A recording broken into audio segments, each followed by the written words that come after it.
আসসালামু আলাইকুম। সবাইকে স্বাগত জানাচ্ছি। আমি নাসরুল ইসলাম তন্ময়। শুরুতে বিআরবি কেবল সংবাদ শিরোনাম।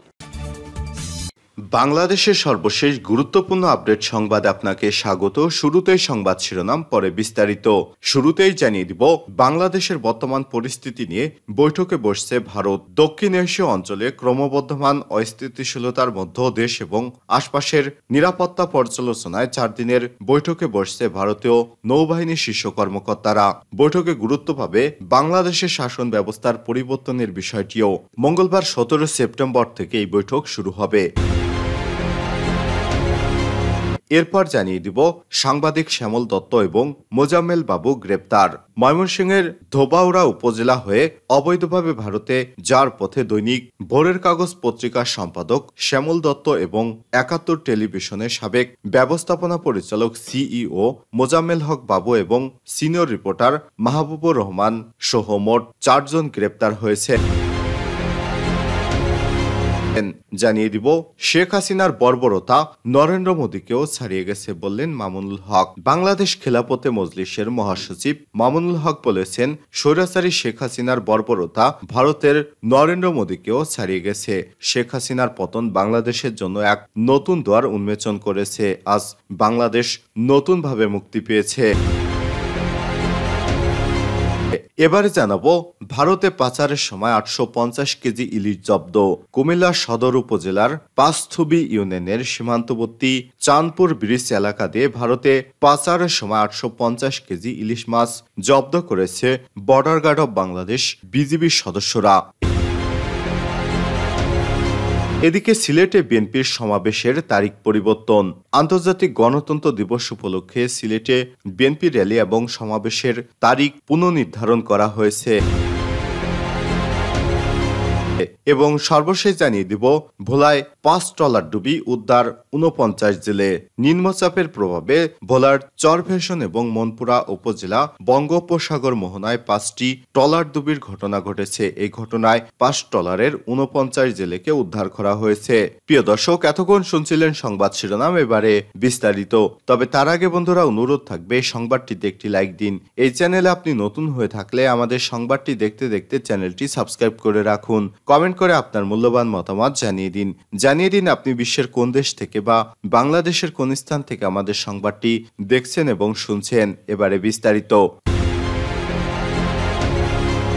বাংলাদেশের বর্তমান পরিস্থিতি নিয়ে বৈঠকে বসছে ভারত। দক্ষিণ মধ্য অঞ্চলে ক্রমবর্ধমান অস্থিতিশীলতার মধ্যে দেশ এবং আশপাশের নিরাপত্তা পর্যালোচনায় 4 দিনের বৈঠকে বসছে ভারতীয় নৌবাহিনীর শীর্ষ কর্মকর্তারা। বৈঠকে গুরুত্ব পাবে বাংলাদেশের শাসন ব্যবস্থার পরিবর্তনের বিষয়টিও।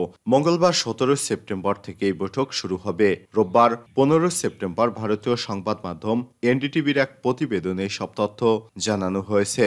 প্রতিবেদনে বলা হয়েছে, বৈঠকে বাংলাদেশের শাসন ব্যবস্থার পরিবর্তনের বিষয়টি আলোচনা আসবে বলে আশা ব্যক্ত করা হচ্ছে। এছাড়াও আরেকটি প্রধান উদ্বেগের বিষয় হচ্ছে চীনের ক্রমবর্ধমান অপতৎপরতা এবং পাকিস্তানকে সামরিক সহায়তা। প্রতিরক্ষা কর্মকর্তাদের বরাতে বার্তা সংস্থা এএনআই জানিয়েছে, মঙ্গলবার থেকে দিল্লির নতুন নৌ সদর দপ্তর 4 দিনের এই বৈঠকটি অনুষ্ঠিত হবে। চলতি বছরে এপ্রিলে অ্যাডমিরাল দীনেশকে ত্রিপাঠী নৌবাহিনীর প্রধান হিসেবে দায়িত্ব দেওয়ার পর এটি হবে প্রথম সম্মেলন।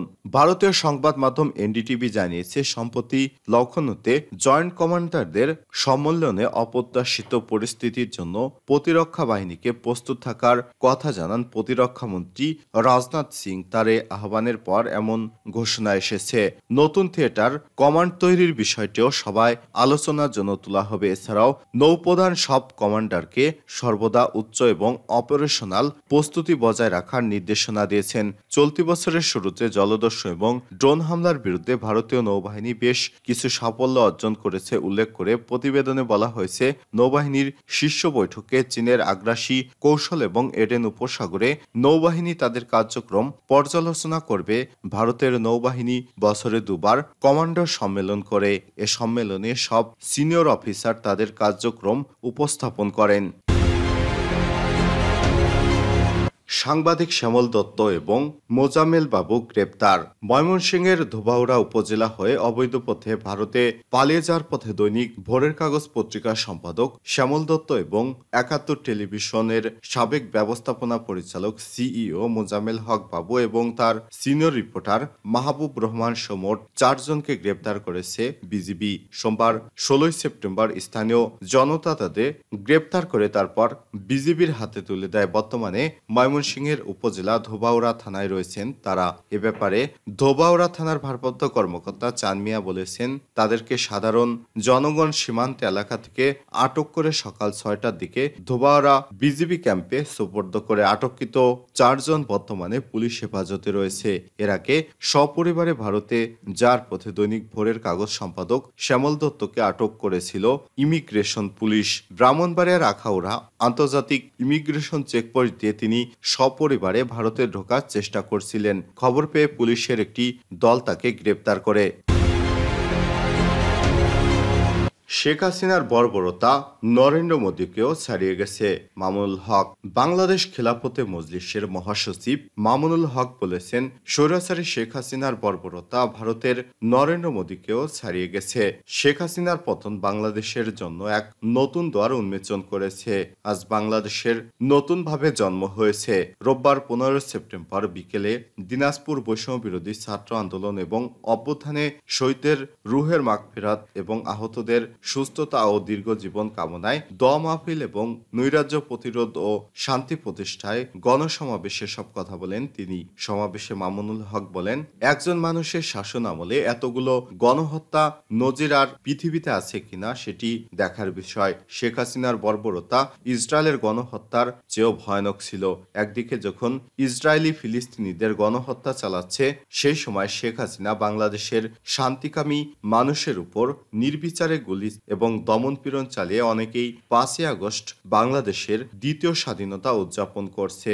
ছাত্র ভাইয়েরা যারা এই স্বাধীনতা এনে দিয়েছেন তাদের সতর্ক থাকতে হবে, কারণ স্বাধীনতা অর্জনের চেয়ে স্বাধীনতা রক্ষা করা কঠিন। তিনি আরো বলেন, ৫৫,০০০ বর্গ মাইলের এই বাংলাদেশে এত সহজে আমরা স্বাধীনতা পাইনি। এই বাংলাদেশ অর্জন করতে তিনটি সাম্রাজ্যবাদ আধিপত্য শক্তির বিরুদ্ধে লড়তে হয়েছে। ২০০ বছর পর্যন্ত ব্রিটিশ বেনিয়াদের বিরুদ্ধে লড়াই করতে হয়েছে। পশ্চিমবাদের সাম্প্রদায়িক শক্তির বিরুদ্ধে লড়াই করতে হয়েছে। পশ্চিম পাকিস্তানিদের সঙ্গে পূর্ব পাকিস্তানি ভাই ভাই সম্পর্ক প্রস্তাব দেওয়া হয়েছিল, কিন্তু তারা চেয়েছিল পূর্ব পাকিস্তানিরা যেন তাদের প্রভু মানে। এরকম আল্লাহ তাআলা এই জাহানের প্রভু, কেউ যদি আমাদেরকে তাদের দাস ভেবে প্রভুত্ব চালানোর চেষ্টা চালায় তাহলে উচিত জবাব দেওয়া হবে শেখ হাসিনার মতো। আর কেউ যদি বন্ধুসুলভ আচরণ করে বন্ধুত্বের হাত বাড়িয়ে দেয় তাহলে তাকে আমরা বন্ধুত্বের অতিথিয়তায় গ্রহণ করব ইনশাআল্লাহ।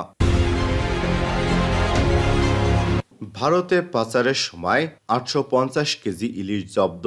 কুমিল্লা সদর উপজেলার পাঁচথুবি ইউনিয়নের সীমান্তবর্তী চাঁদপুর ব্রিজ এলাকা দিয়ে ভারতে পাচারের সময় ৮৫০ কেজি ইলিশ জব্দ করেছে বিজিবি। রোববার ১৫ সেপ্টেম্বর বিকেলে কুমিল্লা ব্যাটালিয়ন ১০ বিজিবি নিজস্ব গোয়েন্দা তথ্যের ভিত্তিতে অভিযান চালিয়ে এই মাছ জব্দ করা হয়েছে। এ নিয়ে কুমিল্লা গত ৫ দিনে ব্যবধানে তৃতীয়বারের মতো ইলিশ জব্দের খবর পাওয়া গেছে। মোট ৩৫টি বাক্সে এই অবৈধ ইলিশগুলো ভারতে পাচার করা হচ্ছিল। একটি চক্র ভারতে ইলিশ পাচার করছিল।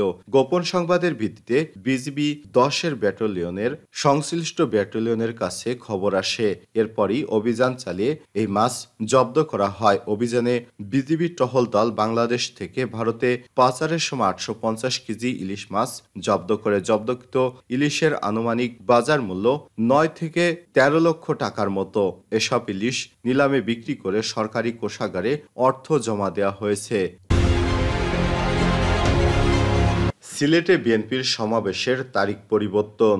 আন্তর্জাতিক গণতন্ত্র দিবস উপলক্ষে সিলেটে বিএনপির র্যালি এবং সমাবেশের তারিখ পুনর্নির্ধারণ করা হয়েছে। রোববার ১৫ সেপ্টেম্বর সিলেট সরকারি আলিয়া মাদ্রাসা মাঠে এই কর্মসূচি হওয়ার কথা ছিল। বিষয়টি কালবেলাকে নিশ্চিত করেছেন কেন্দ্রীয় বিএনপির সাংগঠনিক সম্পাদক এবং সিলেট মহানগর বিএনপির ভারপ্রাপ্ত সভাপতি মিফতাহ সিদ্দিকী। তিনি বলেন, অনিবার্য কারণবশত কর্মসূচি স্থগিত করা হয়েছে। আগামীকাল মঙ্গলবার ১৭ সেপ্টেম্বর এই র্যালি অনুষ্ঠিত হবে।